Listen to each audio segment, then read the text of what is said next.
friends, welcome to my channel. இன்னைக்கு நம்ம பார்க்க போற ரெசிபி ஆனியன் பக்கோடா. வாங்க இது எப்படி செய்யறதுன்னு பார்க்கலாம். இன்னும் நீங்க நம்ம சேனலை சப்ஸ்கிரைப் பண்ணாம இருந்தீங்கன்னா ரெட் கலர்ல தெரியுற சப்ஸ்கிரைப் பட்டனை பிரஸ் பண்ணிட்டு பக்கத்துல வர பெல் சிம்பலையும் பிரஸ் பண்ணுங்க.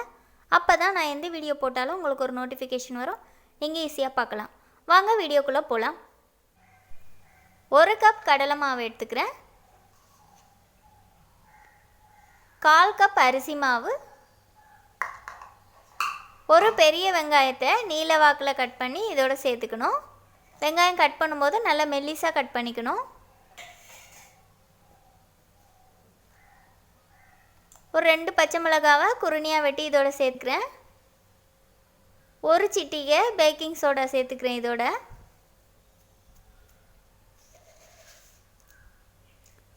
தேவையான அளவு உப்பு சேர்த்துக்கணும்.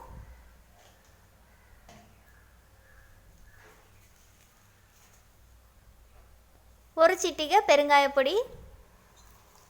இது எல்லாத்தையும் நல்லா மிக்ஸ் பண்ணணும். வெங்காயத்தை நல்லா உதிர்த்து விட்டுறணும். சோம்பு வேணும்னா நீங்கள் 1/2 ஸ்பூன் சேர்த்துக்கலாம். நல்லா மிக்ஸ் பண்ணியாச்சு. இப்போ நல்லா கொதிக்க வச்ச எண்ணெயை 1/2 குழிக்கரண்டி இதோட சேர்த்துக்கிறேன். எண்ணெய் சூடாக இருக்கிறதுனால ஒரு ஸ்பூன் வச்சு மிக்ஸ் பண்ணிக்கிறேன். எண்ணெய் சூடாக தான் இருக்கணும், அப்போ தான் கிறிஸ்பியாக வரும். நீங்கள் பச்சை மிளகாய்க்கு பதில் கொஞ்சம் மிளகாப்பொடி வேணும்னா சேர்த்துக்கலாம்.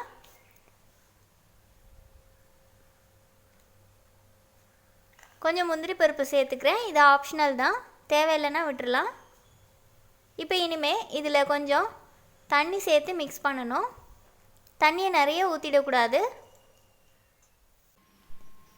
கொஞ்சம் கொஞ்சமாக தண்ணி சேர்த்து நல்லா மிக்ஸ் பண்ணணும்.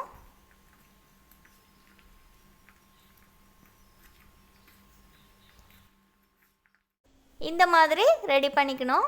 ரொம்ப தண்ணியாக இருக்கக்கூடாது, கொஞ்சம் ட்ரையாக தான் இருக்கணும். எண்ணெய் நல்லா சூடான பிறகு ரெடி பண்ணி வச்சுருக்க மாவை இதில் உதிர்த்து விடணும். ரொம்ப தூளாக இருக்கக்கூடாது.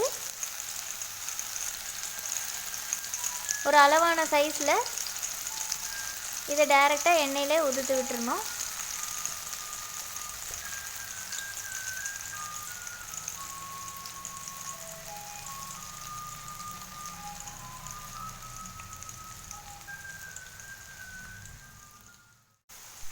ரெண்டு பக்கமும் நல்லா ஃப்ரை ஆகணும்.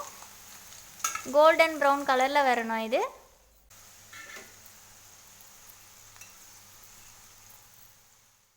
நல்லா ஃப்ரை ஆகிடுச்சு. கருவேப்பிலையை கொஞ்சம் ஃப்ரை பண்ணி இதோட சேர்த்துட்டேன். ஆனியன் பக்கோடா ரெடி ஆகிடுச்சு. இதை நீங்களும் உங்கள் வீட்டில் ட்ரை பண்ணி பாருங்கள். இந்த வீடியோ உங்களுக்கு பிடிச்சிருந்தா லைக் பண்ணுங்கள், ஷேர் பண்ணுங்கள், கமெண்ட்ஸ் பண்ணுங்கள். மறக்காமல் நம்ம சேனலுக்கு சப்ஸ்கிரைப் பண்ணுங்கள். வேறு ஒரு நல்ல ரெசிபியோடு நான் உங்களை சந்திக்கிறேன். பாய்.